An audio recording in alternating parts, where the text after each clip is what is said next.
Blake Slaughter, welcome to the Endangered Species Podcast. What's going on, man? Hey, I'm excited to be on. Heard a lot about it. Should be fun.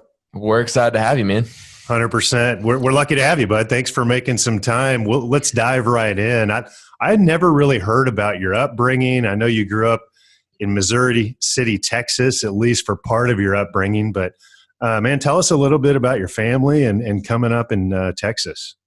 Yeah, man. So yeah, you're right, man. I grew up on the south side of Houston, Texas, which in Missouri City, which is like literally like 2 minutes outside of the city. And yeah, man, grew up, man, both parents in the house, and my dad was an agnostic, and my mom was a former Jehovah's Witness. And so pretty much the religion in my household was football. So we a lot of Texas. Yeah, dude. So football's king down there. Mm-hmm. And so man, I grew up, man, football was just a huge part of my life from an early age. Man, got to middle school, continued to play even more. High school, man, blew up even more. And I mean, I would say like my family, in a sense, like we just kind of built everything around football.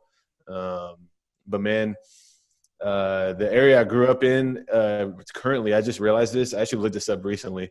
Currently, Missouri City, Texas is the place that with per capita the most NFL football players in the league right now. Oh, really? Yeah. Which is crazy. I would have guessed somewhere in Louisiana or Florida, but obviously those and Texas and California, that's like the big four feeder states. But Missouri City specifically is putting the most NFL players. Dude, specifically, it's kind of crazy. My high school actually, I think is like top 5 in the nation for like putting people in the NFL. Wow. Which is crazy. So is the coach trying to get the glory, man, or does he? Obviously, the talent has to be legit, but is that guy like, yeah, I'm coaching guys into the NFL? Well, dude, it's kind of funny. Like with Texas high school football, they changed high school football coaches like college coaches, and so. I think there's been like 4 coaching changes since I left. So I've heard you make big money too. Like if you're coaching high school, like at a big high school in Texas, you're making like small college money if you're the head coach. Oh yeah, you're making good money. It's competitive. It's crazy. But yeah, man, that was a big part of me growing up, and like, man, that football culture, and honestly, I wouldn't say like I grew up. I feel like people ask me this. I didn't grow up like in the hood necessarily, but I probably grew up like 1 degree away from that, if that makes sense. Yeah.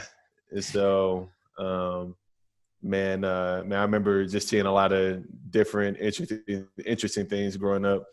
And man, football for me I was still in a culture where like football was like a way out, if that makes sense. Mm-hmm. Like, hey, I want to make it out of where I'm at through football. So yeah, that was a big part of me growing up, man. Do you have brothers and sisters? Yeah, dude. I have a older brother, and so he's 3 years older than me, and so he's my half brother. So he didn't grow up like in the house with me all the time, but like probably about half the time he was in the house with me.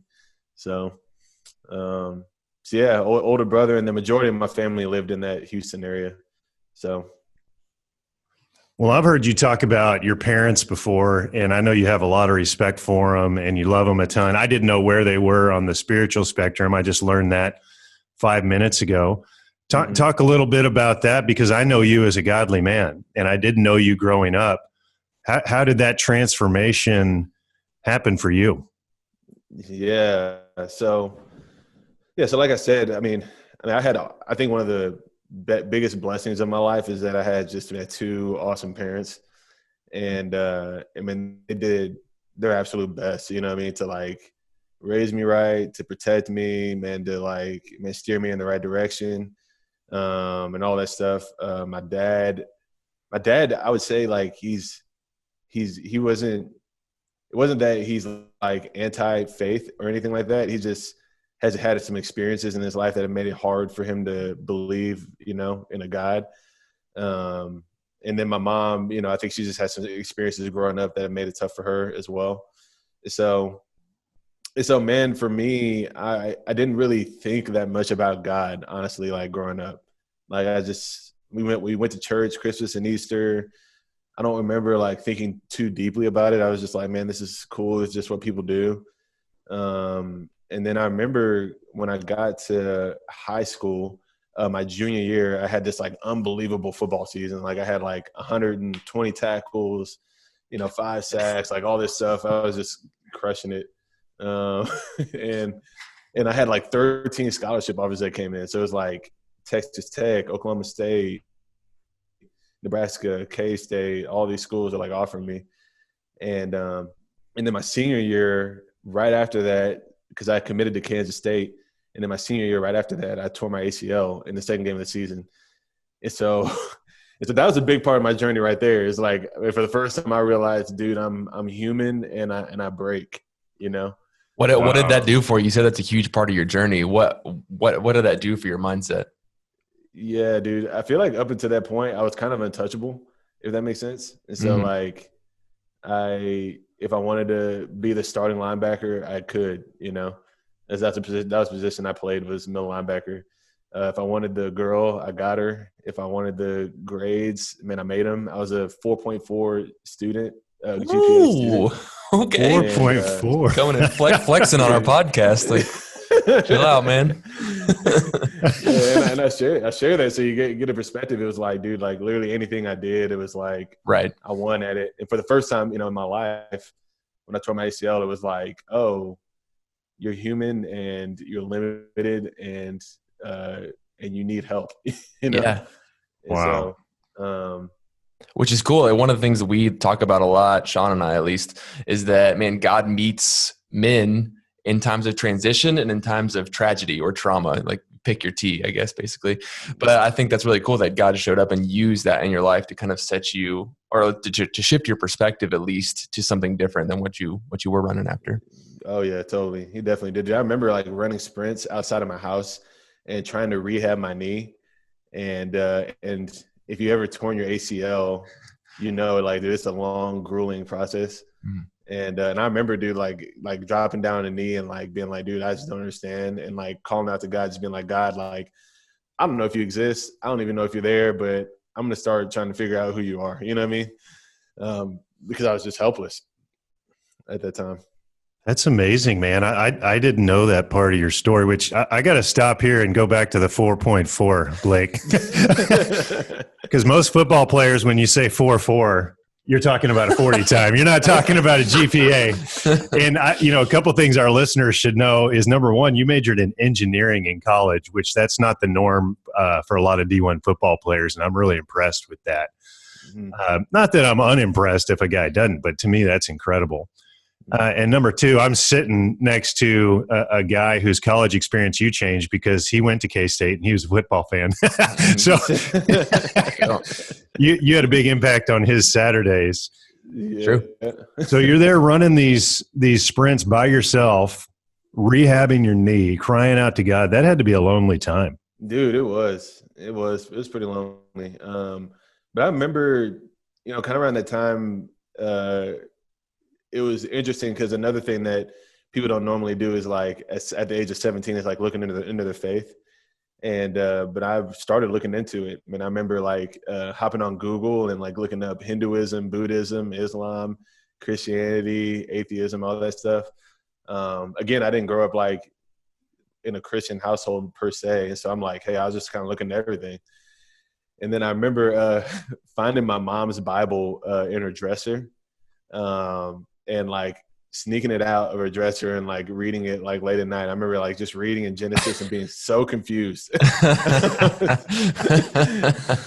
then I made it to the contraband of the Bible. Yeah, I love that you had to sneak it out. That's amazing. Man, it was crazy. But I was just hungry, dude. I just wanted to know. I'm like, what is life like really about, dude? Because it's obviously not about sports anymore for me because I tore my ACL. So I'm like, man, what is my life all about, And then, I remember around that time I decided, so this is kind of interesting. This isn't how a normal story turns, right? But I decided at the time that I was an atheist. Like I was like, hey, like I don't believe in any of this. Like man, I'm kind of rejecting all of this. And so really at that time I became like kind of I was open about my atheism. So I would like share it with people around me. I remember like trying to persuade Christians as to why they why they shouldn't be Christians. And Any success with that? dude, no, probably not. That's good to hear. Okay, so what changed though? Because obviously, man, you're a godly man now. What took you from there to where you are now? Man, I would say there was a godly man who my freshman year in college, because I kind of continued this atheism in a sense where I was like rejecting God and all that stuff. Until I got to college. But when my freshman year in college, there was a godly man. He just kind of walked in my dorm room, and he was a white guy with blonde strike hair. One. Yeah, strike one. He's a white guy, blonde hair, blue eyes. Walked into my dorm room with with confidence, right? He just walked right up to me and just said, "Hey, man, my name." He shared his name, and then he basically said, "Hey, like I have a Bible study that I'm leading on the football team. Would love for you to be a part of it." And at the time I'm like, dude, no way. Like, no way I'm going to a Bible study. But then I thought about it and I was like, well, the better I know the Bible, the better I can debate Christians. You were going there for ammo, man. Yeah, I was going for ammo. So little did I know the ammo was pointed straight at me. And man, when he opened the word and started reading it, man, the word just like cut me to the heart, man. And man, God started to work on my heart during that time, and I was an intellectual, right? And I was like, man, I wanted to know that what God was doing in my heart was actually true, that it lined up with what was going on in my mind. And so he gave me a book, More Than a Carpenter, and then he gave me another book, The Case for Christ, which there's a movie that came out right recently about the Case for Christ or something like that. So. Yeah, so back then it was just a book, and he gave me the book. And back in ancient times. Yeah, back in ancient times, there's a scroll. But he gave me the book, and I flew through both of them. And then right after that, he just shared just the story of Jesus with me, like what Jesus actually came and did on the cross. And that's when I became a Christian. Man, I turned from my old lifestyle. And I gave my life to Christ, and my life began to change.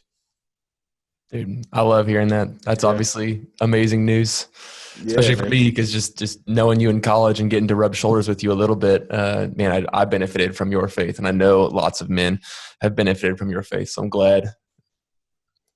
100%, man. I what some of our listeners may not know is you went on to have some incredible seasons with K-State, playing linebacker your senior year.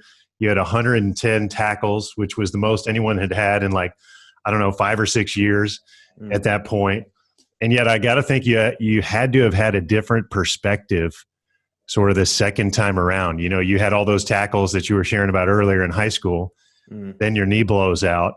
And then you experience success again on the football field. How is your perspective differently now that you're a believer, you know God, you have different priorities?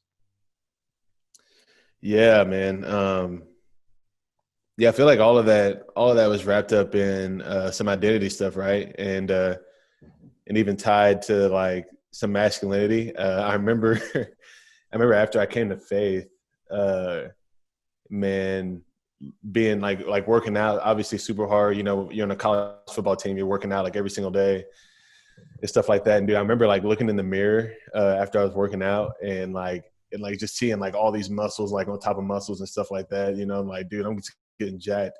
And and I remember thinking, during that time, I was like, dude, why did God make me this way? Like why would God, make me muscular? Why would he make me big? Why would he make me strong, specifically as a man? Why did he design this way? Now I remember, man, just thinking at that time, I was like, man, like, dude, I have just as much innate dignity and worth as a man, who is made in the image of God, as any other person in this world. And I get to represent him in a unique way, and in using man, the way he made me to bring him glory. And so, man, I started to think about, man, the fact that, hey, like one of the aspects of God's character that I get to represent to the world is his strength and his power and his authority, to the world. And so, and I get to uniquely do that through football. And so, man, all of a sudden football wasn't this thing where I was trying to like bring myself glory, but it was like, hey, like I want to reflect who God is to the people around me. And he specifically like wired me in a unique way to like reflect that to the people around me. And so, man, my perspective was, totally different. It wasn't about me and how much I could give, but it was like, man, I want to reflect God to the people around me and use it as a platform, to share Christ with people. Well, I think it's really cool because you see some guys, they give themselves fully to something and they achieve enormous amounts of success doing it, whether it be the business world or sports or chasing an Olympic dream or whatnot. And yet some of those guys in the process become Christians. They start following Christ and they lose the love or the passion for what they were doing. And so there really comes to be, I think, sort of this reputation of Christians out there being soft. Yeah, absolutely. The Christian football player, the guy becomes a Christian and then he's kind of like, well, this isn't the God that it was in my life. Okay, I get that for sure. But then he doesn't give himself as wholeheartedly. I watched a guy give a talk recently, a CEO of a company, and he did a phenomenal job for years. And then the board called him in one day and said, you've been doing an amazing job. We didn't know about you when we hired you. And he said, why not? And they said, well, because you're a Christian and Christians are soft. They just told him straight up. They said, we didn't know if you would have the tenacity to do this job. And I think of that guy in the same way I think about you. It's like you found the Lord, you kept your passion for football. You had a different perspective, as you said, but you still kick butt. And I like that. And I think you bring up an interesting point because I think a lot of people believe that masculinity is, especially in 2020, people think masculinity is a toxic thing. It's something evil. That should be avoided. But I like your point that, man, God created us to be men. He created us to have masculine characteristics. Do you feel that pressure of like feeling like, man, should I be a man? Or do you ever feel like people call you out as being toxic for being a man? Oh, dude, absolutely. That's a better question. Yeah, I mean, and back to Sean, what you were saying, that like I think a big thing for me was understanding that a part of being a believer, a part of being the man that God designed me to be, is me working hard at whatever I'm doing, and like honoring Him with it. And so I do that. I literally remember having the thought in my mind. I'm like, okay, hey, if I'm a football player, what does it mean for me to be the best football player that I can be? Okay, well, that means I'm going to destroy people at middle linebacker. Let's go. Let's go. So for the Lord, and I'm not, and it's not gonna, I'm not gonna be dirty, right? Mm-hmm. But man, like, dude, I'm gonna try to be the toughest guy, man, out there, But anyway, it's back to what you're saying, dude. I think, like even post my football career, man, I've just seen a lot of, man, and I don't know where it comes from, but man, I think some of it's just jadedness at masculinity, or people view masculinity as, man, the ultimate evil. I've even seen people like allude to the fact that, hey, like, or they seem to believe that, hey, men have messed it up for the last 2,000 years and it's like women's turn, And yeah, I'm like, I think that's pretty common idea. Which is like horrible, because I'm like, hey, we're both sinful, so we're gonna mess it up regardless. But dude, I feel like my masculinity has been alluded to as toxic several times. And so, dude, I just have to like continue to fight for like security in my manhood, and that, hey, like I have there's just as much space for me here as anybody else. And I'm not like less than because I'm a man. I don't have to pay for somebody else's mistakes in the past, but man, I can just like fully be a man in whatever context I'm in. Yeah. I mentor guys in their 20s. You mentor guys in their 20s. Yeah. And I do think there is a cultural chipping away, just a repeated chipping at the idea that is even just manhood, even just noble manhood. Take Christ out of the picture, take spirituality out of the picture. Yeah. There's definitely an agenda out there. And to me, it's actually sad because I actually do believe in toxic masculinity. There is masculinity out there that is self-serving, that is lustful, that exists to take and never serve or give. And unfortunately, any kind of masculinity, any kind of even godly masculinity gets swept up in that definition. Yeah. Hey, I want to ask you, Blake. Oh, go ahead, bud. Not just say they paint with a broad brush, and I mentioned it, but I feel like even in the last 3 months, I've been probably some toxic masculinity has been mentioned towards me at least 6 times. And I'm like, which is crazy. Yeah. And I'm like, surely I'm not that toxic, What does that look like? You open the door for a female and you get, they look down at their nose at you, or what does that look like? Yeah, man. I'm on a university campus, right? So I think to a certain extent, there is more room and opportunity for that, but yeah, for example, I might get passionate about something, and then a girl, is like, oh, hey, toxic masculinity. I was talking to a girl one time, and I was just telling her, hey, I don't like my pants to be super tight, because all the pants nowadays are super tight. And I'm like, hey, I don't mind, the pants being a little tight, but man, some people just wear them super tight or whatever. And I'm like, dude, I don't care what other people wear. You can wear your pants tight, loose. I don't really care. But she looks at me and she goes, oh, that's toxic masculinity. And I look back at her. I'm like, what? Because of pants? Yeah. Did she think you were mansplaining something to her, or what? What was she? I don't know. Toxic because you had an opinion about pants, man. That's rough. Yeah. Blake, something I wanted to ask you about. I know a lot of the guys you get to mentor are young black men. Mm-hmm. What are the issues that you see facing the young black man coming up in America today? Yeah, man, I feel like there's a lot there, right? There's a lot of different dangers, snares, all that stuff. But I think, one of the biggest ones, I always come back to this, is just fatherlessness. I think being a black man who has had a father in my life, I think I've seen how much that has kept me and helped me along the way.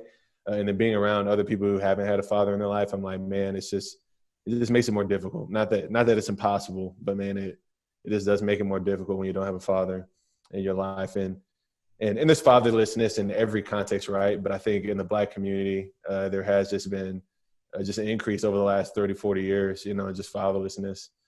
I also think, for guys, the education system, is tough on them. We talk about education in the black community, but man, you look at black women and black men and how they do comparatively in the black school system, in a sense, and man, it's staggering. The difference between men and women. How so? What do you mean? Man, just in retention, man, in graduation rates. Dude, I actually get to serve as a part of a steering committee, on campus in Kansas. And basically the committee is solely built around how do we retain black students at a four-year university and help them graduate. Because literally we scoured the statistics, and we saw that, hey, literally black men are in a league in their own in a bad way of not graduating from a four-year college, of enrolling but not graduating. And so, wow. And I think that's for a lot of reasons, right? I think, that some of that goes back to, fatherlessness, but I think a lot of it goes back to, even the education system and some of the ways it's set up. It's I think we haven't done a good job of meeting the needs of young men, in a sense, in the education system. I even think about myself, growing up, and it's dude, 99% of my teachers were women. And not that that's a overwhelming issue, but there you go, getting toxic again on us. Oh, boy. but you're gonna have a hard time. You're gonna have a hard retaining, guys and keeping them interested. Sure, of course. So anyways, I think there's some serious thought that needs to go there in education. But then also, dude, like, and I think the lowering of the value for the family unit. And so I think that one of the most current things and one of the most pervasive issues that I see for young guys right now is there's a lack of value for what they bring to the table in regards to a family, if that makes sense. So I think there's more women than ever, more people than ever who are saying, hey, the family unit and what that offers isn't necessary. And there's other ways to do it that are equally as good. Women, other men, so all of us are a part of this, right? Mm-hmm. But I think more women than ever is just saying, hey, like, I don't need a man, to be in the household. And there's more men who are saying, hey, I don't need to be there, And so I think more than ever, guys are in an identity crisis, and they're saying, hey, like, what do I bring to the table, as a regard to the family? So, man, I would agree with that. I think there are a lot of guys out there going to, number one, is it even okay to be a man? But number two, is it necessary? Like, if there aren't roles for me to step up and fulfill, why step up and fulfill them? And so you got guys who basically sleep around, hook up with girls, and just they allow this cultural setup to feed their lusts in a sense. And there's no real call to responsibility or duty or fulfilling commitment. Back to what you were saying about the education system, though. I mean, I do think about that a lot because taxes are taken up locally in one community. Those taxes go into the school in that community. And I mean, if that's an upper class community, the schools are awesome. The teachers are getting paid well.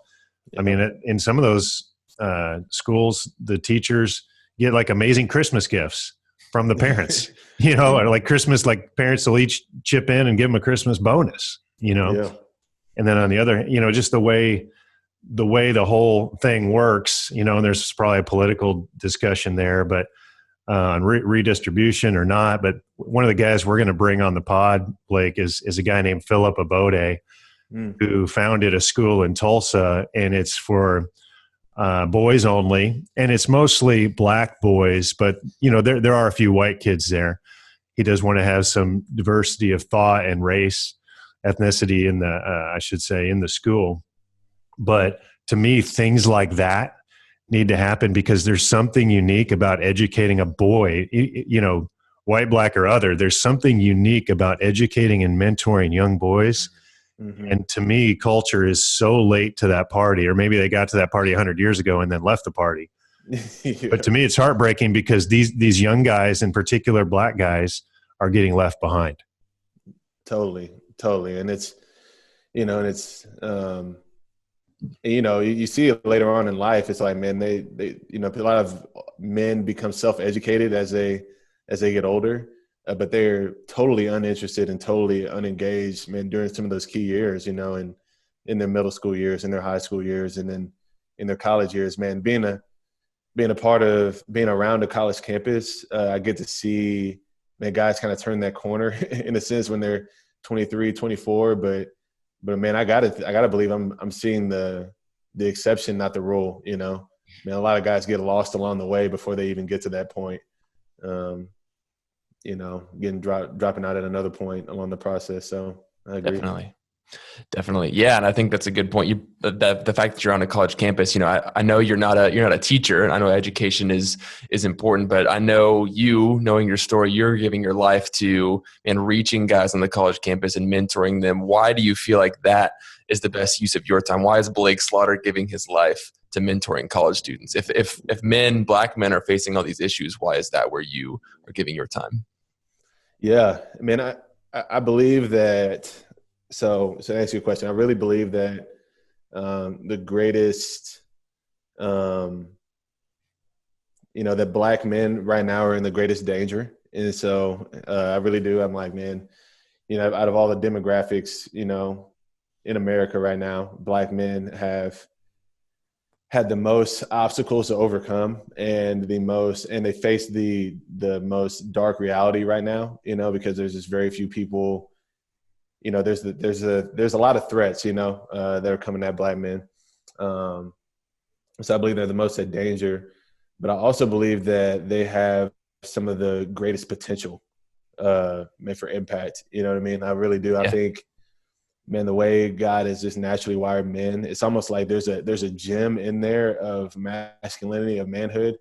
And we just got to do the hard work of like getting the dust off and shining that thing up and letting it shine for the world. And man, I think, man, getting to even see that happen in guys' lives, man, I think of, a guy I got to mentor for 4 years named Austin, and man, just seeing his life now, and man, he's got a girlfriend now, and all this stuff, and man, just seeing literally him just live out like he said,